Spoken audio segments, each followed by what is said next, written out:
7 taong paghihirap, itinapon sa basurahan. Samantalang, si Liana ay nagtitiis sa code soup. Si Mateo ay masayang yumayakap kay Clara gamit ang duguang ginto ng kanyang pamilya. "Wala kang kwenta, Liana!" sigaw ng biyenan. Nuwit nang dumating si Nanay Rosa upang iligtas ang kanyang danggal, nagbago ang hangin. Hindi na iiyak si Liana. Wawasakin niya ang kaharian ng mga traidor. Kaya mo bang tiisin ang kanyang masakit na paghihigante? Mabuti na lang at hindi sumama ang basahang yon dito sa ospital, Mateo. Isipin mo na lang kung gaano kairitable kung nakikita ko ang mukha ni Liana habang isinusuot mo ang kwintas na yan kay Clara. Ang boses ni Doña Teresa ay malinaw na umalingaw-ngaw mula sa siwang ng pinto ng Room 408 sa St. Jude Medical Center. Nakatayo si Liana sa malamig at madilim na hallway ng ospital. Hawak ang isang mabigat na thermal container na naglalaman ng mainit na hinalong sinigang na hipon. Ang init ng lalagyan ay bumaon sa thin cloth ng kanyang sapin, nagdudulot ng pamumula at pagkapaso sa kanyang mga daliri. Ngunit hindi niya yon naramdaman. Mas mabilis ang tibok ng kanyang puso dahil sa matinding pag-aalalang dinala niya mula sa bahay nang tumawag ang nurse at sabihing inatake sa puso ang kanyang biyenan. Nang sumilip si Liana sa maliit na salamin ng pinto, tila huminto ang ikot ng mundo. Si Doña Teresa ay masayang nakaupo sa kanyang kama, umiinom ng sariwang buko juice at tumatawa nang walang bakas ng kahit anong sakit. Sa tabi nito ay nakatayo si Clara Villarreal, nakasuot ng eleganteng silk dress. At sa likod ni Clara, ang kanyang asawa, si Mateo Alcaraz, ang lalaking 7 taon niyang pinagsilbihan at minahal, ay maingat na isinusuot sa leeg ng ibang babae ang isang kumikinang na kwintas. Hindi lang basta kwintas ang nakikita ni Liana. Sa gitna ng platinum chain ay nakakabit ang isang rose-cut 2-carat solitaire diamond. Iyon ang mismong diamante mula sa singsing ng yumao niyang ina, ang tanging pamanang iniwan sa kanya na kinuha ni Doña Teresa noong nakaraang linggo sa ilalim ng dahilan na itatago ito sa vault ng pamilya para sa seguridad. Nagpantig ang tainga ni Liana at ang kanyang lalamunan ay natuyo na tila nakainom ng lason.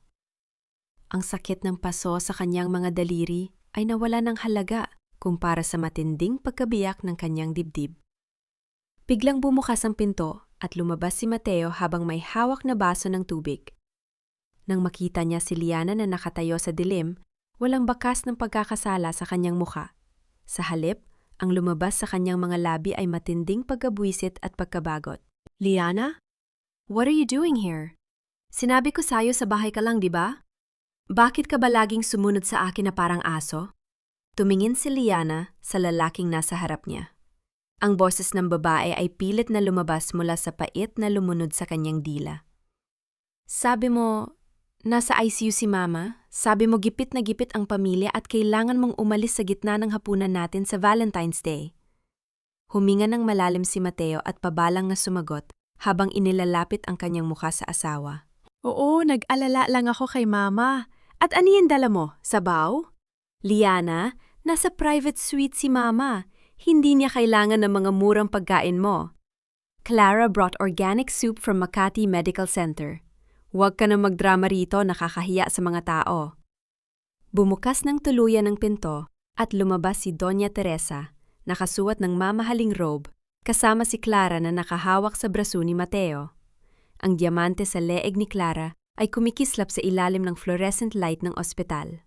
Nang makita ni Doña Teresa si Liana, tumaas ang kanyang kilay at ibinagsak ang kanyang tingin sa simpleng damit ng menora. "Aba, narito ka pala. Mateo, sabihan mo nga yung asawa mo na huwag magpapakita sa mga kaibigan ko ng ganyan ang suot. Para siyang katulong na ng arat maging senyora. Clara, my dear, tingnan mo nga, hindi man lang marunong mag-ayos." Numiti si Clara nang may halong pambubusabos habang hinahawakan ang diamante sa kanyang leeg. "Tita Teresa, don't be too harsh on her. Baka nag-alala lang talaga siya.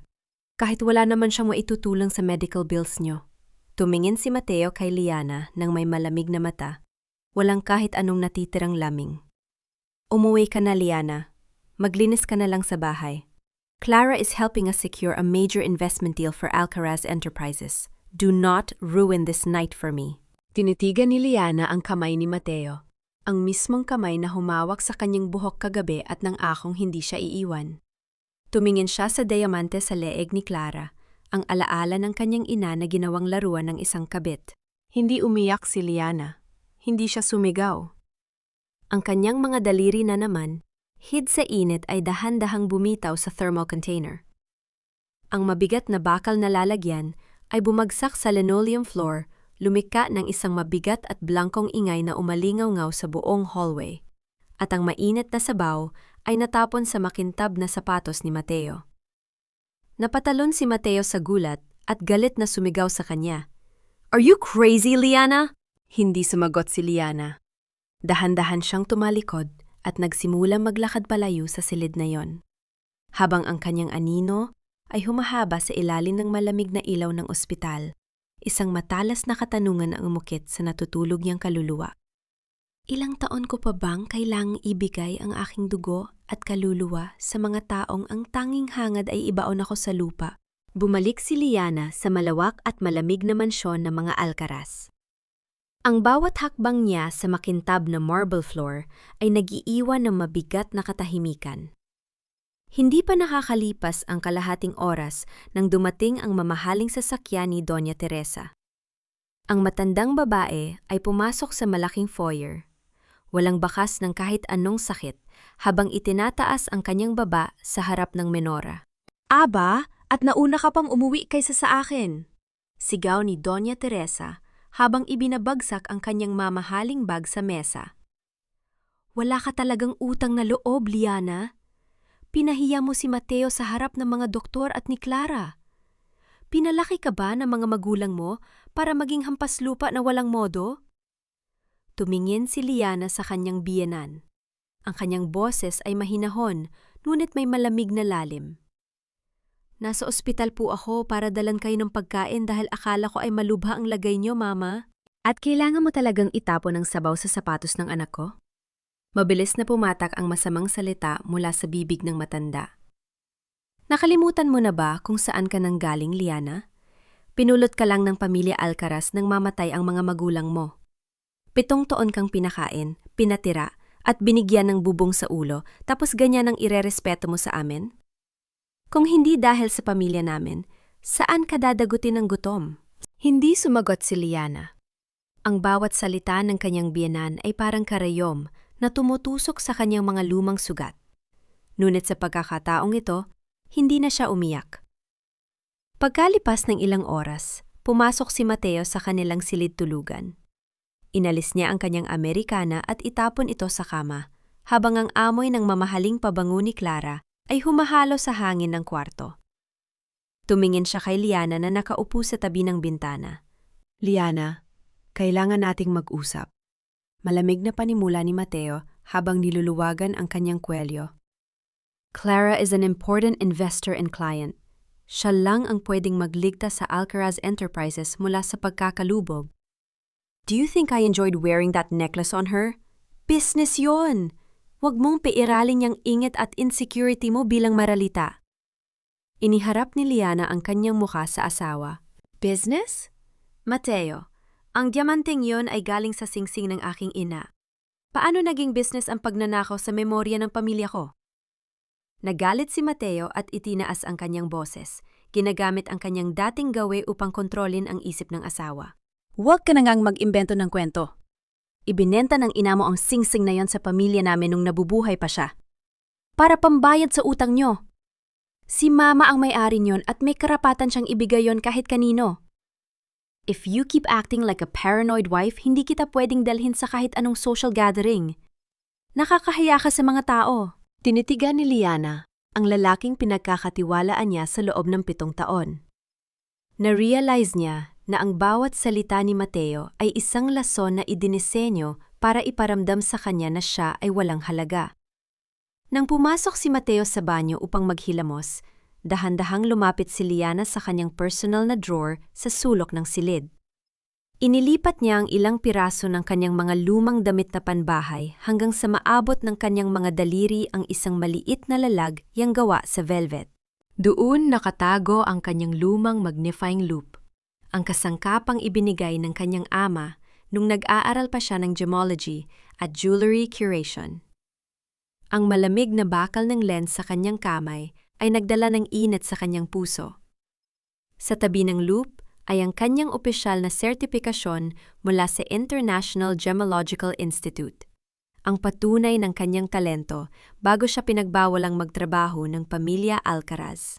Ngunit habang kinukuha niya ang papel, napansin ni Liana na nawawala ang maliit na brass key na nakatago sa ilalim ng lalagyan, ang susi sa maliit na vault sa study room ni Mateo kung saan nakatago ang mga lumang resibo ng ari-ariya ng kanyang mga magulang. Sino ang kumuha ng susi? Si Doña Teresa ba? Biglang bumukas ang pinto ng banyo at lumabas si Mateo. Nang makita niya ang papel na hawak ni Liana, mabilis siyang lumapit at marahas na inagaw ito mula sa kamay ng babae. Ano to? Banal na kasulatan ng pagmamayabang mo? Galit na sigaw ni Mateo habang tinitingnan ang sertipikasyon. Nakalipas na yan, Liana. Dinala kita rito para maging asawa at mag-alaga sa bahay, hindi para magmarunong sa negosyo. Sa harap ng magugulat na mga mata ni Liana, nilukot ni Mateo ang papel at walang awang itinapon ito sa basurahan sa sulok ng silid. Umayos ka bukas. Maraming bisita si Mama at ayaw kong makakita na nakasimangot na muka. Tumingin si Liana sa nakalukot na papel sa loob ng basurahan. Ang bawat lukot ng papel na yon ay hindi nagpalambot sa kanya. Ito ang nagpatigas sa huling bahagi ng kanyang puso na dati ay nagmamahal pa kay Mateo. Kinaumagahan, napuno ang malaking gazebo ng mansyon ng hagalpakan ng mga alta sosyedad na kaibigan ni Doña Teresa. Inutusan ni Doña Teresa si Liana na magluto at magsilbi ng merienda, mga kakanin at mainit na tsaa, na parang isang nakatataas na katulong sa sarili niyang tahanan. Teresa, bakit hindi ka na lang kumuha ng totoong catering chef? Tanong ni Doña Conchita habang tinitingnan si Liana na naglalagay ng tasa sa mesa. Mukhang hindi naman sanay sa tamang etiket yung menora mo. Tumawa ng malakas si Doña Teresa. Walang pakialam kung naririnig siya ni Liana na nakatayo lang sa kanyang tabi. Nako, Conchita, kailangan talagang turuan si Liana. Pabalang na sagot ng matanda habang humihigop ng tsaa. Mula kasi sa mahirap na pamilya, hindi sanay sa ganitong klase ng mataas na pamumuhay. Kung hindi pa dahil sa utang na loob niya sa pamilya Alcaraz nang mamatay ang mga magulang niya, baka kung saan lang siya pulutin. Hinarap ni Liana ang biyenan nang may pilit na ngiti sa kanyang mga labi. Ngunit, ang kanyang mga mata ay nananatiling malamig. Nakahanda na po ang merienda, Mama. May kailangan pa po ba kayo bago ako pumasok sa loob? Ibinagsak ni Doña Teresa ang kanyang tasa sa platito. Umalis ka na sa harap namin. Nakakasira ka ng selos at gana ng mga bisita ko. Tahimik na pumasok si Liana sa loob ng bahay. Noon gabi ring yun, habang nasa labas si Mateo para sa isang business meeting kasama si Clara, pumasok si Liana sa study room ng asawa upang mag-iwan ng susi. Ngunit sa ibabaw ng mesa, nakabukas ang laptop ni Mateo at may nakasulat na formal na bank notification. Nanlamig ang buong katawan ni Liana nang basahin ang nakasaad sa screen. Ang 3 milyong piso sa kanilang joint savings account, ang perang ipinon niya mula sa kanyang kaunting pamana at pagtitipid sa loob ng 7 taon para sa gagamiting pera kapag nagkaroon sila ng anak, ay ganap na inilipat sa account na nakapangalan kay Clara Villarreal para sa proyekto ng Alcaraz Enterprises. Sa tabi ng laptop, nakakita si Liana ng isang formal na sobre na may tatak mula sa isang law office. Dahan-dahan niyang binuksan ang papel at nabasa ang pamagat, Draft Deed of Transfer and Assignment of Estate. Isang lihim na dokumento na naglalayong ilipat ang natitirang lupa ng kanyang yumaon na ama patungo sa pangalan ni Mateo nang walang pahintulot niya. Umayos ng taya si Liana. Wala nang natitirang luha sa kanyang mga mata. Ang natira na lamang ay ang ganap na pagkamulat sa katotohanan. Pagkalipas ng hating gabi, nang ang buong mansyon ay balot na ng dilim at katahimikan, pumasok si Liana sa kanilang silid. Hindi siya kumuha ng kahit anong mamahaling damit, bag o alahas na binili ni Mateo sa loob ng 7 taon. Kinuha lamang niya ang isang maliit na canvas bag at inilagay doon ang 3 simpleng cotton dress, ang lumang litrato ng kanyang ina, ang kanyang magnifying loupe at ang nakalukot na sertipikasyon na kinuha niya mula sa basurahan. Bumaba si Liana sa malaking dining room. Dahan-dahan niyang hinubad ang kanyang white gold wedding ring mula sa kanyang baliri. Inilagay niya ang singsing sa gitna ng madilim na mahogany table sa ilalim ng ilaw ng chandelier kasama ang isang maikling sulat na nakasulat sa malinis na papel. Malaya ka na, Mateo. At malaya na rin ako. Dahan-dahan siyang lumabas ng malaking pintuan ng mansyon nang walang anumang ingay. Ang malamig na ulan sa hating gabi ay nagsimulang pumatak sa kanyang balikat habang isinasara niya ang bakal na gate ng mansyon. Sa kanto ng madilim at basang kalsada, may isang lumang kulay asul na kotse na nakahinto. Biglang nag-flash ang ilaw ng kotse ng 2 beses nang makita ang kanyang anyo. Lumapit si Liana sa kotse, hindi alam kung sino ang naghihintay sa kanya sa gitna ng bagyo ng hating gabi. Ang pintuan ng lumang kulay asul na kotse ay bumukas. At lumabas si Mang Kiko, ang matapat na dating driver ng pamilya ng ama ni Liana na matagal nang pinangang-alagaan ni Nanay Rosa. Mrs. Liana, pumasok na po kayo! Maingat na boses ni Mang Kiko habang pinapayungan ang babae. Ipinasundo po kayo ni Nanay Rosa nang malaman niyang hindi na maganda ang lagay niyo sa mansyon. Pagkalipas ng 2 oras na pagbibiyahe sa gitna ng dilim, nakarating sila sa isang payak, ngunit malinis na bahay kubo sa probinsya ng Laguna. Ang malamig na simoy ng hangin sa madaling araw ay may amoy ng basang dahon at sampagita. Nang bumukas ang kahoy na pintuan, lumitaw si Nanay Rosa. Nang makita niya si Liana na basang-basa, hawak ang isang maliit na canvas bag at may matinding lungkot sa mga mata, hindi siya nagtanong ng kahit ano.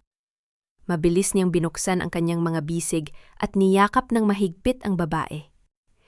Anak, salamat sa Diyos at nakalabas ka na sa impyernong yon. Umiiyak na bulong ni Nanay Rosa habang hinahaplos ang basang buhok ni Liana. Dinala ni Nanay Rosa si Liana sa maliit na sala. Binalot siya ng makapal na kumot at ipinagluto ng mainit na lugaw na may luya at toasted garlic. Habang kumakain si Liana, umupo si Nanay Rosa sa kanyang tabi at kumuha ng malinis na apron. Dahan-dahang pinunasan ni Nanay Rosa ang mga luhang pumatak sa pisingin ni Liana gamit ang sulok ng kanyang apron na may amoy ng sabong panlaba at tamis ng lutong bahay. Umiyak ka lang, Liana. 7 taon mong kinimkim ang sakit para lang maging mabuting asawa. Dito sa bahay na to, hindi mo kailangang maging perpekto. Hindi ka na kailangang magpaalipin sa pamilyang hindi marunong magpahalaga sa'yo. Sa unang pagkakataon sa loob ng 7 taon, pinatulan ni Liana ang kanyang mga luha nang walang takot na may magagalit o manggagaslight sa kanya. Kinahapunan, isang itim na kotse ang huminto sa tapat ng kubo. Lumabas mula rito si Tito Gabriel Miranda, isang kilalang master goldsmith at may-ari ng tanyag na antique jewelry shop sa Manila, at ang pinakamatalik na kaibigan ng yumao niyang ama. Pumasok si Tito Gabriel sa kubo nang may ngiti sa kanyang mga mata at lumapit kay Liana. Liana anak, matagal na kitang hinahanap. Malambing ngunit formal na boses ni Tito Gabriel. Nabalitaan ko ang ginawa ng pamilya Alcaraz sa'yo. Your father would be heartbroken if he saw you hiding your gift for 7 years. I want you to work with me as chief curator at my gallery. Tumingin si Liana sa matanda ng may pag-aalinlangan. Tito Gabriel, marami na pong nagbago. Pinalabas nilang wala akong alam. Hawak ni Tito Gabriel ang 2 kamay ni Liana. Bumalik ka sa passion mo, Liana. Don't let them take away who you are. Ikaw ang may pinakamatalas na mata sa pagkilala ng tunay na hiyas sa buong bansa. Pagkatapos nun, dahan-dahang nag-iba ang tono ng boses ni Tito Gabriel at nagtanong ng may kakaibang pagmamadali. Liana, nasaan ang lumang leather sketchbook ng tatay mo? The one with his original jewelry designs 20 years ago. Kinuha ni Liana ang kanyang maliit na canvas bag at inilabas ang luma at kupas na leather sketchbook ng kanyang ama. Habang dahan-dahan niyang binubuksan ang mga dilaw na pahina na naglalaman ng mga guhit ng tiara at rings, may isang nakatuping papel na nahulog mula sa loob at lumapag sa kahoy na sahig. Pinulot ni Liana ang papel. Isang lumang resibo ng sanglaan mula 10 taon na ang nakakalipas. At ang pangalan ng nagsangla ng diamante ng kanyang ina ay si Doña Teresa Alcaraz, bago pa man nakilala ni Liana si Mateo. Sa formal na workshop ng Miranda Fine Jewelry sa Greenbelt, Makati, dahan-dahang pumasok si Liana. Ang amoy ng pine wood, polishing wax at malamig na hangin ng aircon ay nagpabalik sa kanya sa mga taong punong-puno siya ng pangarap. Isang VIP client, si Senyora Imelda, ang dumating habang nag-aalala. Hawak nito ang isang antigong 19th century Spanish colonial brooch na may lamat sa pino nitong gintong filigree setting. 3 kilalang alahero na sa Maynala ang nagsabing hindi na ito maihahawag nang hindi nasisira ang buong alahas. Umupo si Liana sa workbench. Dahan-dahan niyang hinawakan ang kanyang tweezers at magnifying loupe. Sa sandaling yon, ang takot at alinlangan sa kanyang puso ay napalitan ng ganap na pokus. Ang kanyang mga daliri ay gumalaw ng may pambihirang gaan at bilis. Sa loob ng kalahating oras, nahanap niya ang microfracture at maingat na naibalik sa tamang pwesto ang iyas. Napatakip ng bibig si Senyora Imelda sa gulat at tuwa. "Napakagaling mo, Hija." Sabi ng iba ay hopeless na to. "You have magic in your hands." Ngumiti si Liana, isang tunay at tapat na ngiti na matagal nang hindi lumabas sa kanyang mga labi. Tumingin si Tito Gabriel sa kanya ng may pagmamalaki. "Sinabi ko sa'yo, Liana, ikaw ang tunay na hiyas ng industriyang ito," bulong ni Tito Gabriel. Pagkatapos ay itinuro nito ang isang itim na kahon sa vault. May isang misteryosong kolektor mula sa ibang bansa na nagpadala ng pambihirang bughaw na diamante para sa authentication mo. Gusto niyang ikaw lang ang humawak niyon. Samantala, sa mansyon ng mga Alcaraz, nagahari ang kaguluhan. Galit na galit si Doña Teresa, habang pinagalitan ng bagong katulton dahil matabang ang kape, mabilis na sumusunog ng damit sa plansa, at higit sa lahat, walang nakakaalam kung nasaan ang mga resibo ng gastusin sa bahay. "Nasaan na ba ang mga resibo ng kuryente at tubig?" sigaw ni Doña Teresa habang ginugulo ang mga papel sa mesa. "Si Liana lang ang nakakaalam kung paano ayusin ang mga to. Napakawalang silbi ng mga bagong katulong." Pumasok si Mateo sa study room, balisa at hindi mapakali. Hindi niya mahanap ang mga formal na tax files ng Alcaraz Enterprises at ang listahan ng mga suppliers. Sinubukan niyang tawagan ang numero ni Liana ng paulit-ulit, ngunit ang boses lamang ng automated operator ang kanyang naririnig. Biglang tumunog ang telepo sa mesa ni Mateo. "Mr. Alcaraz, magandang araw mula sa Banco de Oro." Boses ng bank manager sa kabilang linya. "Gusto lang namin ipaalala na overdue na ang 5 million pesos loan ng kumpanya niyo. Dati po ay maagap na binabayaran ito ni Mrs. Liana buwan-buwan. Ngayong buwan po ay 3 cheque niyo na ang nag-bounce." Nawala ng kulay ang mukha ni Mateo. "Ano? Si Liana ang nag-aayos ng mga cheque na yon?" Dahil sa takot na mabunyag ang krisis sa pera ng Alcaraz Enterprises, nagpasya si Clara na pumunta sa pinakasikat na antique jewelry shop sa Makati, and Miranda Fine Jewelry, upang magpa-adjust ng kwintas at ipakita ang kanyang karangyaan bago ang gaganaping Manila International Expo. Pumasok si Clara sa gallery habang nakataas ang chin, nakasuot ng mamahaling salamin sa mata. "I need your best curator." Pabalam na utos ni Clara sa receptionist habang nakatayo sa tapat ng malaking glass counter. "I have a multi-million diamond necklace that needs resizing." Dahan-dahang lumabas si Liana mula sa likod ng velvet curtain.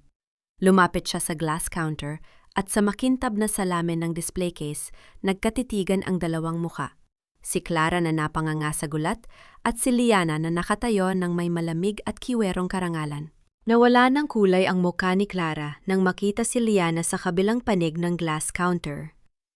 Ngunit mabilis siyang nakabawi, itinaas ang kanyang chin, at pabalang na tumawa habang tinititigan ang simpleng uniform ni Liana. "Well, well, look who's here!" Insultong boses ni Clara na umalingaw-ngaw sa buong gallery. "Dito ka pala napadpad, Liana? From being Mrs. Alcaraz to a lowly sales clerk in a second-hand shop? Bagay pala sa'yo ang maging tindera ng alahas." Hindi natagag ang tindig ni Liana. Tinitigan niya si Clara ng may malamig na dignidad, kinuha ang kanyang magnifying loupe at tiningnan ang yamanting nakakabit sa leeg nito. Miss Villarreal, if I were you, hindi ko ipagmamayabang ang kwintas na yan. Mahinahon, ngunit matalas na boses ni Liana. Ang prong setting yan ay napaka-amateurish. Ang platinum alloy na ginamit ay murang klase, kaya nagdudulot ng stress fracture sa ibaba ng bato. Sa loob ng 3 linggo, malalaglag ang diamanting yan sa basurahan, kung saan siya talaga nararapat. Namula ang mukha ni Clara sa matinding pagkapahiya sa harap ng 2 empleyado ng shop na nagtatakip ng bibig. How dare you! Sigaw ni Clara, habang itinaas ang kanyang kamay upang sampalin si Liana sa muka. Ngunit bago pa man dumapo ang kamay ni Clara, mabilis na humakbang si Tito Gabriel at mahigpit na hinawakan ang pulso ng babae. Subukan mong idapo ang dumi ng kamay mo sa Chief Curator ko, Miss Villarreal, at sisiguraduhin kong sa kulungan ng bagsak mo bago maggabi. Galit na babala ni Tito Gabriel. Ang gallery na ito ay may high-definition security cameras na direktang nakakonect sa Makati Police Station. Marahas na inagaw ni Clara ang kanyang kamay, habang ang kanyang shoulder bag ay nabitawan at nabuksan sa sahig. Tumapon ang ilang porma na dokumento mula sa loob nito. Yumuko si Liana upang tulungang damputin ang mga papel. Ngunit ang kanyang mga mata ay nanliit nang mabasa ang pamagat ng isang folder. Alcaraz Enterprise Expo Entry Docket. Sa ilalim ng dokumento, nakasulat ang formal na pangalan ng ipapasok nilang koleksyon para sa Manila Expo. Gutierrez Design Legacy. Ginamit ng pamilya Alcaraz ang pangalan at nakarehistrong trademark ng kanyang yumaon na ama nang walang anumang pahintulot mula sa kanya. Biglang tumunog ang telepono ni Clara. Mabilis niya itong sinagot at inilagay sa speakerphone habang nagmamadaling ayusin ang kanyang bag. "Clara, nasaan ka ba?" Boses ni Mateo sa kabilang linya, halatang balisa at nagmamakaawa. "The bank is threatening to freeze our company cars. Wala na tayong mahanap na pondo para sa Manila Expo. Si Liana, kailangan ko mahanap si Liana. Siya lang ang pwedeng mag-ayos ng mga dokumentong to." Nagdatakip ng muka si Clara sa hiya at mabilis na pinatay ang tawag bago tumakbo palabas ng gallery. Ilang sandali ang nakalipas. Naghari ang katahimikan sa loob ng opisina. Biglang umalingaw-ngaw ang tunog ng landline telephone sa ibabaw ng counter ni Liana. Dahan-dahang inabot ni Liana ang receiver at inilagay ito sa kanyang tainga. "Miranda Fine Jewelry, good afternoon." Malamig at profesional na boses ni Liana. Natahimik ang kabilang linya bago lumabas ang boses ni Mateo. Hindi alam kung sino ang kanyang kausap. "Hello? Is this Mr. Gabriel Miranda? I need to ask if you know a curator named Liana. My wife." Natahimik ang kabilang linya nang marinig ang boses ni Liana. Nagbago ang tono ni Mateo. Mula sa pagiging formal, patungo sa matinding pagkabigla at nagmamadaling pakiusap. "Liana? Is that you?" "Diyos ko, Liana, saan ka ba napunta? 7 araw-araw ka nang nawawala." Humihingal na boses ni Mateo sa telpo. "O nagkasakit si Mama dahil sa ginawa mo. Nagkakagulo ang opisina, na-freeze ang bank accounts natin at nagbabanta ang suppliers na magdemanda. Umuwi ka na, please!" Huminga ng malalim si Liana. Ang kanyang dibdib ay hindi na kumakaba tulad ng dati. Ang bawat salita ni Mateo ay nagtunog na parang isang basag na plaka na wala ng silbi. "Mateo, hindi ako hospital nurse ng nanay mo." Malamig at matalas na sagot ni Liana gamit ang Taglish. "Hindi rin ako katulong o unpaid accountant ng kumpanya mo. If your company needs accountant, hire a professional CPA. If your mother needs care, hire a private nurse. Magbayad kayo ng serbisyo." Naggalit si Mateo at itinaas ang kanyang boses sa telepo. Liana, how can you be so heartless? Asawa kita. Utang mo sa pamilya namin ang buhay mo pagkatapos ka naming kalingain ng mamatay ang mga magulang mo. Isang mahina at mapait na tawa ang lumabas sa mga labi ni Liana. Asawa? Nung Lunes sa ospital, Mateo, sinabi mo sa harap ng kabit mo at ng nanay mo na parang aso lang ako na sumusunod sa'yo. Pinili mo si Clara at ang pera niya. Panindigan mo yan. Bago pa man makasagot si Mateo, Dahan-dahang ibinaba ni Liana ang receiver ng telpono. Ngunit hindi sumuko si Mateo. Gamit ang tulong ng isang dating driver, nalaman niya ang kinaroroonan ng maliit na bahay ni Nanay Rosa sa Laguna. Pagkalipas ng 3 oras, huminto ang rumaragasang kotse ni Mateo sa tapat ng kubo. Lumabas siya na nakatupi ang Amerikana, balisa at pawisan at tinangkang irasay ang pinto ng bakod. Liana! Lumabas ka dyan! Mag-usap tayo! Sigaw ni Mateo habang kinakalog ang kahoy na gate. Biglang bumukas ang pinto ng kubo at lumabas si Nanay Rosa. May hawak na matigas na walis tingting. Tumayo ang matandang babae sa tapat ng gate, iniharang ang kanyang katawan ng may buong katapangan. Huwag mong aakbayan ang pintuan ng bahay ko, Mateo! Sigaw ni Nanay Rosa. Tumingin si Mateo ng may pabalang na mata. Nanay Rosa, tabi! Kukunin ko ang asawa ko! May utang na loob kayo sa pamilya Alcaraz. Itinuro ni Nanay Rosa ang walis tingting sa dibdib ni Mateo. Ang kanyang boses ay umalingaw-ngaw sa buong bakuran. Utang na loob? 7 taon mong ginawang alipin si Liana. Kinuha niyo ang pamana ng magulang niya, ginamit niyo ang pera niya, tapos sasabihin mong may utang na loob siya? Kayo ang may malaking utang sa kanya. Umalis ka rito bago kita buhusan ng kumukulong tubig. Habang nakikipagsumbatan si Mateo, napatingin ang kanyang mga mata sa bukas na bintana ng kubo patungo sa kahoy na kainan. Doon sa ibabaw ng mesa, nakalatag ang isang mamahaling gold-embossed promotional flyer para sa gaganaping Manila International Jewelry Expo. Nakasulat sa malalaking letra sa gitna ng papel, Chief Curator and Lead Appraisal Board, Liana Gutierrez. Sa tabi ng flyer ay may isang formal na dokumento mula sa korte tungkol sa mansyon ng mga Alcaraz, na nagpapakita na ang orihinal na deed of sale ng lupa ng mansyon ay walang kaukulang pirma ni Liana, kaya't ilegal ang pagkakasangla nito. Nang lamig ang dugo ni Mateo, na-realize niya na hindi lang basta nabubuhay si Liana nang wala siya, si Liana ang magiging pinakamalaking babala at katunggali na wawasak sa kanya sa harap ng buong bansa. Dahil sa matinding takot na mapahiya sa mataas na lipunan at sa kagustuhang matalo si Liana sa Manila International Expo, pumasok si Doña Teresa sa isang madilim at ilegal na kasunduan. Nakaupo siya sa loob ng isang mamahaling itim na sasakyan na nakatabi sa madilim na eskinita sa Green Hills, katabi ang isang kilalang underground financier na si Mr. Victor. Kailangan ko ng 10 milyong piso ngayon din, utos ni Doña Teresa habang nakatayo ang kanyang kilay sa kabila ng kaba. Gagamitin namin to para sa produksyon ng koleksyon sa Expo. Babayaran ka namin kapag nakuha na namin ang mga bagong mamumuhunan. Tumawa ng mahimulmol si Mr. Victor habang inilalabas ang isang makapal na kontrata. Doña Teresa, 10 milyon ay madaling ibigay, pero ang interes niyan ay 20% kada linggo. At kapag hindi ka nakabayad sa taktang araw, ang buong mansyon mo at mga ari-arian ng Alcaraz Enterprises ang kukunin ko ng walang alinlangan.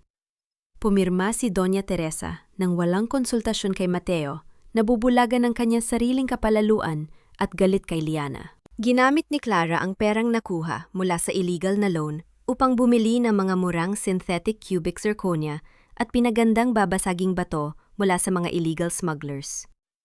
Inilagay niya ang mga ito sa mga lumang gintong lalagyan at pinalabas na antique diamonds mula sa sinasabing Gutierrez Design Legacy. Mateo, don't worry! Ipinagmamabang ni Clara habang ipinapakita ang mga kulay rosas na kahon sa opisina ni Mateo. This collection will win the Best Exhibitor Award. Once we display these stones, investors will pour millions into Alcaraz Enterprises. Si Liana? Kakainin lang niya ang alikabok natin. Nabalisa si Mateo habang tinititigan ang mga alahas, ngunit pinalipas niya ang kaba dahil sa takot na bumagsak ang kanyang negosyo. Samantala, sa maliit na mesa sa kubo ni Nanay Rosa sa Laguna, nagahari ang payapa at mainit na kapaligiran. Nakatapat ang isang basket ng bagong hupong pandesal at 3 tasa ng mainit na kapeng barako. Inilagay ni Nanay Rosa ang basket sa mesa at pinunasan ang kanyang mga kamay sa kanyang apron. Dahan-dahang isinawsaw ni Liana ang kanyang pandesal sa mainit na kape, nakikiramdam sa simpleng ligaya na kailanman ay hindi niya naranasan sa malamig at magarbong dining room ng pamilya Alcaraz. Inilagay ni Tito Gabriel ang mga opisyal na sertipikasyon mula sa Intellectual Property Office sa ibabaw ng mesa. Liana, nakuha na natin ang opisyal na dokumento, formal na pahayag ni Tito Gabriel. All the designs and blueprints Clara registered for the expo belong 100% to your late father, Don Fernando Gutierrez. This is a clear case of intellectual property theft and fraud. Malamig at matatag ang boses ni Liana habang itinataas ang kanyang mukha. Tito Gabriel, hindi lang pera ang gusto ko mabawi. Gusto ko maibalik ang danggal ng pangalan ng tatay ko at makita ng lahat kung gaano kabaluktot ang pamilyang yon. Ngunit sa kabila ng kanilang pagpaplano, may isang misteryo na nananatiling nakatago. Sino ba talaga si Mr. Victor? At bakit may kaugnayan ang kanyang pangalan sa nagpadala ng pambihirang bughaw na diamante sa gallery ni Tito Gabriel?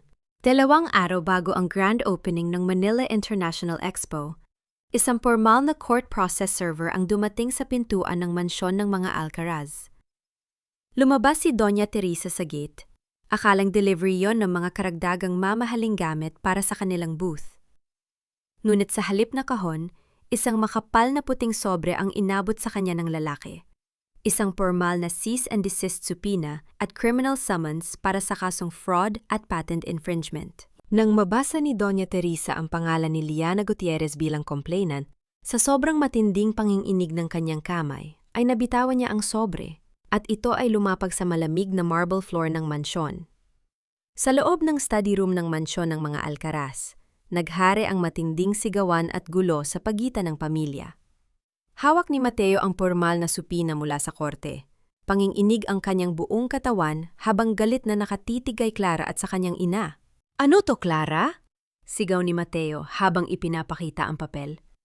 Bakit tayo nakatanggap ng cease and desist order mula sa korte? Sinabi mo sa akin na malinis ang mga dokumento at designs na ginamit natin para sa expo. Ibinagsak ni Clara ang kanyang mamahaling purse sa mesa at masalimuot na sumagot.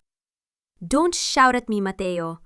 Si Liana ang nagreklamo sa korte. Inggit lang yung babaeng yan dahil tayo ang nasa spotlight at wala na siyang silbi sa buhay mo. Namutla si Doña Teresa habang nakahawak sa kanyang dibdib at marahas na hinarap si Clara. At ikaw, pinalabas mong galing sa pamilya mo ang mga alahas? Sigaw ni Doña Teresa na may kasamang panlalait. Kung nalaman ko lang na peke at nakaw ang mga pampaswerteng pinalabas mo, hindi ako kumuha ng 10 million pesos loan mula kay Mr. Victor. Bumagsak ang panga ni Mateo. 10 million pesos loan shark? Mama, are you insane? Papatayin tayo ng mga taong yon kapag hindi tayo nakabayad. Ang mansyon na dating, puno ng paghahari-harian, ay naglalaho na sa ilalim ng mabigat na kasalanan, kasakiman at pagsisisihan ng bawat isa. Samantala, sa payapang kapaligiran ng Laguna, ang paglubog ng araw ay nag-iiwan ng kulay gintong liwanag sa paligid. Naghahanda si Liana sa kanyang silid para sa gaganaping Manila International Expo sa Philippine International Convention Center. Nakasuot siya ng isang napaka-eleganteng ivory white modern Filipiniana dress na gawa sa katutubong pinya fabric. Sa kanyang dibdib, nakakabit ang pamanang silver and pearl brooch ng kanyang ina. Nakatayo si Nanay Rosa sa likod ni Liana sa harap ng lumang salamin. Sa pamamagitan ng kanyang matatandang daliri na puno ng pagmamahal, maingat na inayos ni Nanay Rosa ang buhok ni Liana. Inilagay ang isang maliit na puting bulaklak ng sampagita sa gilid nito. Anak, napakaganda mo, bulong ni Nanay Rosa habang pumatak ang luha ng kagalakan sa kanyang pisngi. Ngayong gabi, makikita ng buong mundo kung sino ka talaga. Hindi ka na ang basahang itinapon at pinahirapan nila. Hinawakan ni Liana ang mainit na kamay ng matanda sa kanyang balikat. Salamat, Nanay Rosa. Dahil sa pagmamahal mo, nahanap ko ulit ang sarili ko at ang tapang para harapin sila.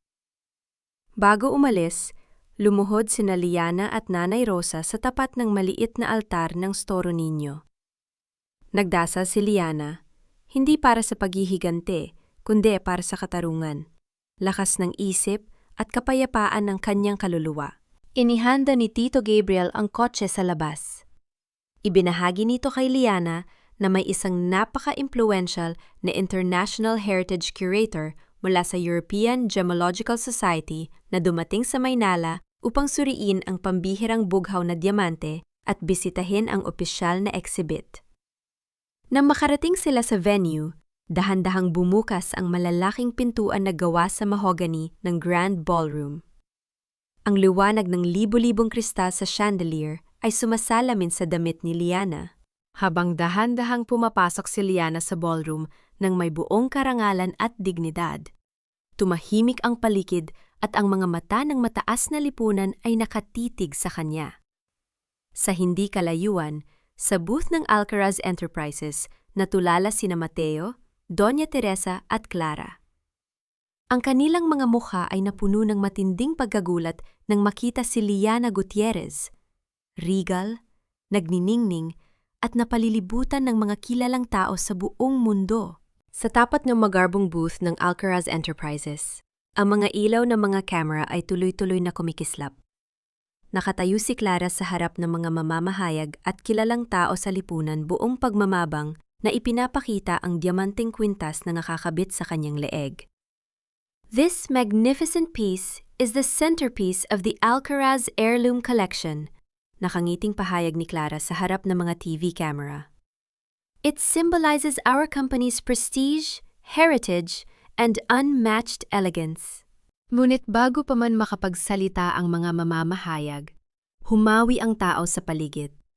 Humakbang si Liana patungo sa gitna ng booth kasama si Tito Gabriel, si Lord Jonathan na kinatawan ng European Royal Gemological Society at 3 pormal na pulis mula sa Manila Police District. Miss Villarreal, bago niyo ipagbili ang kwintas na yan sa mga investors, pakiusap lang na alamin muna ng lahat ang tunay nitong kasaysayan. Mahinahon at malinaw na boses ni Liana na umalingaw-ngaw sa buong paligid. Mabilis na humarap si Doña Teresa. Ang kanyang muka ay namula sa matinding galit habang dinuduro si Liana sa harap ng mga tao. Walang hiya ka, Liana! Naparito ka ba para mambastos? Sigaw ni Doña Teresa na wala ng kontrol sa sarili. Wala kang karapatang manggulo sa tagumpay ng anak ko. Security! Ilabas niyo ang hampaslupang yan! Hindi natagag si Liana. Dahan-dahan niyang itinaas ang kanyang kamay at nagbigay ng hudyat sa technical team ng Expo. Ang malaking LED screen sa itaas ng Grand Ballroom ay biglang nagbago ng display. Lumabas sa buong screen ang high-definition microscan ng diamante, kung saan malinaw na nakasulat ang laser inscription sa loob ng bato. Property of Eleanor Gutierrez, IPO Registration 1998. Sa tabi nito, ipinakita ang pormal na resibo ng sanglaan na may pangalan at pirma ni Doña Teresa Alcaraz. Natahimik ang buong hall. Hawak ni Liana ang microphone nang may buong karangalan, walang galit sa kanyang bose, eskundi purong katotohanan. Ang diamanteng isinuot ni Miss Villarreal ay ninakaw mula sa pamana ng aking yumao na ina. Hindi ito ari-arian ng pamilya Alcaraz. Ito ay dugo, pawis at memorya ng pamilya Gutierrez. Isang malaking singhap ng pagkabigla ang umalingaw, nagsabuong ballroom. Ang mga mamumuhunan at kilalang personalidad, kabilang si Senyora Imelda, ay agad na pinunit ang kanilang mga intention forms at pabalang na tumalikod sa booth ng Alcaraz. This is fraud! Cancel all our contracts with Alcaraz Enterprises immediately! Sigaw ng mga dayuhang mamumuhunan. Humakbang ang opisyal ng pulisya patungo kina Doña Teresa at Mateo. Doña Teresa Alcaraz at Mateo Alcaraz, isinisilbi namin ang warrant of arrest para sa mga kasong theft, illegal pawning at intellectual property fraud. Nang makita ni Clara ang mga pulis, marahas niyang itinulak si Mateo sa harap ng mga kamera upang iligtas ang sarili. Wala akong kinalaman dito! Si Mateo at ang nanay niya ang nagbigay sa akin ng kwintas na yan. Sila ang nagnakaw! Don't touch me! Sigaw ni Clara habang nagmamadaling sumiksik sa tao upang tumakas. Sa matinding pagkapahiya at takot sa harap ng buong bansa, napahawak si Doña Teresa sa kanyang dibdib at nawala ng malay, bumagsak sa alpombra ng ballroom. Ang mga ilaw ng mga camera ay tuloy-tuloy na kumislap sa mukha ni Mateo habang nilalagyan siya ng pormal na posas ng mga pulis. Sa gitna ng kaguluhan, tumingin si Mateo kay Liana. Ang kanyang mga mata ay puno ng luha, matinding pagsisisi at dalamhati habang dahan-dahan siyang inilalabas ng mga awtoridad sa bulwagan. Matapos ang magarbong kaganapan sa Expo, nagising si Doña Teresa sa loob ng isang pasilidad sa ilalim ng matigim na bantay ng mga pulis. Ang kanyang mataas na presyon ay hindi nagawa-gawa lamang. Ito ay bunga ng matinding takot at katotohanang napahiya ang kanyang pangalan sa buong bansa. Pumasok ang sheriff ng korte kasama ang mga kinatawan ng bangko upang isilbi ang opisyal na order. Doña Teresa Alcaraz, isinisilbi namin ang writ of attachment, pormal na pahayag ng sheriff. Ang lahat ng bank accounts, sasakyan ng kumpanya at ang mansyon ng pamilya Alcaraz ay opisyal ng na-seize ng korte at ng bangko pambayad sa inyong mga utang. Umiyak ng matindi si Doña Teresa. Isinusumpa ang araw na kinuha niya ang diamante at itinapon si Liana. Ngunit wala nang nakikinig sa kanyang mga sigaw. Samantala sa Naya Terminal 3, nagmamadaling naglakad si Clara habang hihila ng dalawang malalaking luggage na naglalaman ng perang itinakas niya mula sa vault ng Alcaraz Enterprises. Nakasuot siya ng malaking salamin at scarf upang hindi makilala. Ngunit bago pa man siya makalapit sa boarding gate, patungong Singapore, dalawang pulis at dalawang matatangkad na lalaki na tauhan ng underground financier na si Mr. Victor ang humarang sa kanyang daan. Clara Villarreal, you are under arrest for grand estafa and theft. Malamig na utos ng opisyal ng pulisya. Lumapit ang tauhan ni Mr. Victor at humalahak ng mahina. Miss Villarreal, ang 10 million pesos loan na kinuha ni Doña Teresa ay pumasok sa personal account mo. Akala mo ba makakatakas ka sa amin nang hindi nagbabayad? Nagtatatakbo at sumisigaw si Clara sa takot habang pinalilibutan ng mga pulis at pormal na nilalagyan ng posa sa harap ng maraming biyahero sa airport. Pagkalipas ng 24 na oras, nakalabas si Mateo sa presinto sa pamamagitan ng temporary bail na binayaran niya gamit ang kanyang huling natitirang pera. Pumasok si Mateo sa mansyon ng mga Alcaraz. Ang bahay na dating puno ng karangyaan ay madilim, malamig at walang tao. Ang malaking gate ay puno ng mga red tape at foreclosure notices mula sa bangko. Umupo si Mateo sa gitna ng madilim na sala. Sa sahig sa tabi ng kanyang sapatos, nakita niya ang isang lumang litrato na nakataob at puno ng alikabok. Ang kanilang wedding picture ni Liana mula 7 taon na ang nakakalipas. Dahan-dahan niyang pinulot ang frame at pinunasan ng salamin gamit ang kanyang panginginig na kamay. Naalala niya ang bawat gabi na naghihintay sa kanya si Liana na may mainit na pagkain. Ang bawat sakripisyo nito upang panatilihing maayos ang negosyo at bahay, at ang katotohanang ipinalit niya ang lahat ng yon sa isang kabit na itinapon siya sa oras ng gipit. Bumagsak ang mga luha ni Mateo sa basag na frame habang umiyak siya ng may matinding sakit at kawalan ng pag-asa. Dahil sa kawalan ng kahit anong matutuluyan, minaneho ni Mateo ang kanyang lumang kotse sa gitna ng malakas na bagyo patungong Laguna. Malamig at madilim ang hating gabi nang makarating siya sa tapat ng maliit na kubo ni Nanay Rosa. Basang-basa sa ulan, walang natitirang pera o dignidad. Lumapit si Mateo sa pinto at marahas na kumatok ng paulit-ulit habang umiiyak at sumisigaw sa gitna ng bagyo. "Liana, please! Liana, buksan mo ang pinto! Patawarin mo ako!" Sa labas na maliit na kubo sa Laguna, ang ulan ay tuloy-tuloy na bumubuhos sa gitna ng dilim. Biglang bumagsak si Mateo sa kanyang mga tuhod sa basang putikan sa harap ng bakod. Umiiyak ng matindi habang ang kanyang mamahaling damit ay natatabunan ng dumi at putik. "Liana, please! Maawa ka sa akin! Parang awa mo na buksan mo ang pinto!" Sigaw ni Mateo sa gitna ng bagyo. Ang kanyang boses ay paos at basag sa matinding dalamhati. Dahan-dahang bumukas ang kahoy na pintuan ng kubo. Lumabas si Liana sa bamboo porch, may hawak na malaking payong upang protektahan ang sarili sa patak ng ulan. Sa likod niya, nakatayo si Nanay Rosa na may hawak na lumang lampar ang nagbibigay ng maaliwalas at malamig na liwanag sa paligid. Tumingin si Liana sa lalaking nakaluhod sa putikan. Sa kanyang mga mata, wala nang galit o pait. Ang natitira na lamang ay ang isang payapa at ganap na kalmado na paninindigan. Lumapit si Mateo sa putik habang gumagapang. Itinataas ang kanyang nanginginig at basang mga kamay patungo sa sapatos ni Liana. Liana, I'm sorry. Patawarin mo ako. Nagkamali ako, nabulagan ako ni Clara at ng pera. Umiiyak na pakiusap ni Mateo. 7 taon tayong nagmahalan, Liana. Remember our promises? Remember how much we loved each other? Please, I lost everything. Si Mama ay nasa pasilidad, ang kumpanya ay wala na. Save me, Liana. Come back to me, please. Dahan-dahan. Ngunit matatag na inilayo ni Liana ang kanyang paa upang hindi ito mahawakan ni Mateo.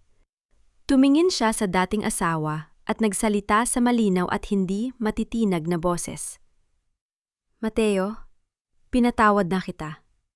Pinatawad kita hindi dahil nararapat ka rito, kundi dahil ayaw kong bitbitin ang galit at pait sa puso ko. Mahinahon na pahayag ni Liana. But forgiveness is for my own peace, Mateo. Not a ticket for me to return to your hell. Napasigaw si Mateo sa matinding sakit ng dibdib. Liana, please, huwag mo akong iwan sa dilim na to. Inilapit ni Liana ang kanyang payong at tinitigan ang mata ni Mateo. Iniwan mo ako sa dilim noong gabi ng Valentine's Day habang nanginginig ako sa paso at sakit habang isinusuot mo ang diamante ng ina ko sa kabit mo. Dinanas ko ang dilim na yon ng mag-isa, Mateo. At sa gitna ng dilim na yon, nahanap ko ang sarili kong liwanag. Kinuha ni Liana mula sa kanyang bag ang isang sobrang plastic na naglalaman ng mga formal na papel ng annulment at legal separation na inihanda ng abogado. Inilagay niya ang sobre sa tuyong kahoy na step sa tapat ng kanyang tuhod. Pirmahan mo yan, Mateo. Gawin mo man lang ang huling tamang bagay para sa sarili mo at sa akin. Niyakap ni Mateo ang sobre sa kanyang dibdib. Umiiyak ng walang hinto sa putikan habang na-realize niya na wala na siyang balikan pa sa puso ng babaeng minsan niyang sinira. Tinalikuran ni Liana si Mateo ng may buong karangalan, pumasok sa loob ng bahay, at maingat na isinarado ang trangka ng pintuan. Sa labas, habang dahan-dahang tumitigil ang ulan, ang mga unang sinag ng araw sa madaling araw ay nagsimulang sumikat sa langit, nagdadala ng liwanag at bagong simula sa buhay ni Liana. 3 buwan ang mabilis na nakalipas, at ang Regional Trial Court sa Maynila ay naglabas ng formal na pinal na desisyon. Sa pamamagitan ng batas, opisyal na naibalik kay Liana Gutierrez ang buong karapatan sa lahat ng patent, trademark at pamana ng kanyang yumao na ama, pati na rin ang 2 karat na diamante ng kanyang ina. Inabot sa kanya ng kanyang abogado ang formal na dokumento ng korte. Congratulations, Miss Gutierrez! Nakangiting boses ng abogado. You are officially a free woman, and your father's legacy is 100% yours again. Gamit ang pondo at tulong ni Tito Gabriel, ipinatayo ni Liana ang kanyang sariling eksklusibong gallery sa Makati na ipinangalan sa kanyang ina, ang Giting at Ganda Gallery. Ang gallery na ito ay hindi lamang nakalaan para sa mataas na lipunan. Binuo rin ni Liana ang isang mentorship program na nagbibigay ng pagsasanay at trabaho sa mga lokal na kababaihan mula sa mga mahihirap na komunidad na nangarap maging artisan ng alahas. Sa araw ng grand opening ng gallery, napuno ang silid ng amoy ng sariwang puting liryo at liwanag ng warm lights. Dahan-dahang inilagay ni Liana ang restored rose-cut diamond ring ng kanyang ina sa gitna ng glass display case sa gitna ng hall. Inayos niya ang pwesto niyon habang ang isang payapa at matamis na ngiti ay lumabas sa kanyang mga labi. Nakatayo sa kanyang tabi si Nanay Rosa, nakasuot ng malinis na ternong Filipiniana kasama si Tito Gabriel. Inabot ni Nanay Rosa ang pisinghi ni Liana at hinaplos ito ng may matinding pagmamalaki. Ipinagmamalaki ka ng nanay at tatay mo sa langit, Liana. Tiningnan mo ang sakit at ginawa mo itong liwanag para sa ibang tao. Tumingin si Liana sa kanyang paligid at buong pagpapasalamat na sumagot. Dahil po yan sa inyo, Nanay Rosa. Kayo ang nagpaalala sa akin kung ano ang totoong pamilya. Nakarating din kay Liana ang balita tungkol sa kapalaran ng pamilya Alcaraz. Si Doña Teresa, matapos mawalan ng mansyon at iwanan ng kanyang mga dating kaibigan sa mataas na lipunan, ay pumasok sa isang pampublikong pasilidad sa Cavite, kung saan naninirahan siya ng nag-iisa sa gitna ng matinding hiya. Si Clara naman ay nahatulan ng walang taong pagkakulong sa kasong grand estafa at pagnanakaw. Si Mateo ay naging mabilis sa pagpirma sa mga papel ng annulment nang walang laban. Ibinenta niya ang kanyang natitirang sasakyan pambayad sa utang at lumipat sa isang malayo at tahimik na probinsya sa Quezon upang magtrabaho bilang isang simpleng clerk sa daungan. Habang nag-aayos si Liana ng mga gamit sa gallery bago magsara sa gabi, pumasok ang kanyang assistant at inabot ang isang maliit na puting sobre na dumating mula sa provincial mail. Nakasulat sa sobre ang pangalan ni Mateo. Tinitigan ni Liana ang sobreng puti na nakatungtong sa kanyang bagong mahogany counter, habang ang kanyang dibdib ay pinalilibutan ng ganap na kapayapaan at walang kahit anong pait. Dahan-dahang binuksan ni Liana ang sobreng puti. Sa loob nito ay may isang simpleng papel na naglalaman ng sulat kamay ni Mateo. Mga letrang medyo panging-inig at hindi na tulad ng dating formal na sulat niya bilang presidente ng kumpanya. Liana, araw-araw sa pantalan ng Lucena, habang nagbubuhat ako ng mga mabibigat na kahon sa ilalim ng init ng araw, naalala ko ang mga kamay mo na nagluto at nag-alaga sa akin sa loob ng 7 taon. Nabalitaan ko ang tungkol sa iyong bagong gallery. Nararapat sa iyo ang lahat ng tagumpay at liwanag na yan. Patawarin mo ako sa lahat ng sakit at panlalamig na naidulot ko sa iyo at sa memorya ng pamilya mo. Hindi ko nahahangarin pa na magpakita sa iyo. Dahil ang makitang malaya at masaya ka mula sa malayo ay sapat na pambayad sa aking mga kasalanan. Patawad, Liana. Dahan-dahang itinupi ni Liana ang papel. Walang luhang pumatak sa kanyang mga mata at walang matinding galit na bumangon sa kanyang dibdib. Inilagay niya ang sulat sa loob ng kanyang drawer, hindi bilang alaala ng pait, kundi bilang paalala ng kanyang sariling pagbangon. Pinatunayan mo na ang tao ay pwedeng matuto sa sakit. Mahinagbulong ni Liana sa kanyang sarili habang tumitingin sa bintana. Naway mahanap mo rin ang tunay mong kaluluwa, Mateo. Kagabi ring yon, ginanap ang kauna-unahang Empowered Female Artisan Exhibition sa Giting at Ganda Gallery. Ang bulwagan ay napuno ng mga kilalang personalidad sa larangan ng sining, mga dayuhang mamumuhunan at mga mamamahayag. Sa gitna ng hall, nakatayo ang isang 12 taong gulang na batang babae na nagangalang Maya, anak ng isang lokal na habandera mula sa Laguna. Tinititigan ni Maya ang isang simpleng pilak na kwintas na itinuro sa kanya ni Liana kung paano ibagay at idisenyo. Lumapit si Liana at lumuhod sa tabi ng bata. Hinawakan niya ang maliliit na kamay ni Maya nang may matinding lambing. Gusto mo bang maging master curator balang araw, Maya? Nakangite tanong ni Liana. Masayang tumango si Maya habang nagniningning ang kanyang mga mata. Opo, Ate Liana. Gusto ko pang maging katulad nyo na matapang, magaling, at hindi natatakot sa kahit kanino. Napakalalim ng ngiti ni Liana habang niyayakap ang bata. Lumapit si Tito Gabriel sa kanya. May hawak na isang formal na imbitasyon mula sa Gemological Association of Europe. Liana, this is an official invitation for an international exhibition tour in Paris and Milan. Nakangiting pahayag ni Tito Gabriel. Gusto nilang dalhin mo ang mga gawa ng iyong mga lokal na female artisans sa buong mundo. Tumingin si Liana sa labas ng malaking salamin ng gallery. Ang tanawin ng sunset sa Manila Bay ay nagpapakita ng magandang kulay ginto at pulang langit. Sa kabilang panig ng gallery, nakikita niya si Nanay Rosa na masayang nakikipagkwentuhan sa mga bisita habang naglilingkod ng mga simpleng kakanin.